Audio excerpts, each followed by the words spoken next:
Good afternoon guys, এতিয়া বাজিলে 2টা। এতিয়া আমি গৈ আছোঁ বগামাটিত ঘূৰিবৰ কাৰণে।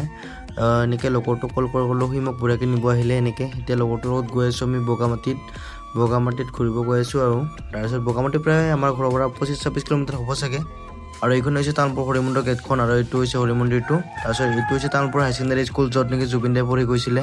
তাৰপিছত এনেকৈ আহি ডিপোত তেল ভৰালোঁ। তাৰপিছত লগৰটোৰ লগত এতিয়া গৈ আছোঁ বগামাটিত। তাৰপিছত আমি দুজন নহয়, আৰু দুজন আছে আগত, এই দুজন লগৰ দুজন, আগত থকা দুজন। তাৰপিছত এইটো হৈছে বগামাটিৰ নদীটোৰ নামটো ভালকৈ নাজানো।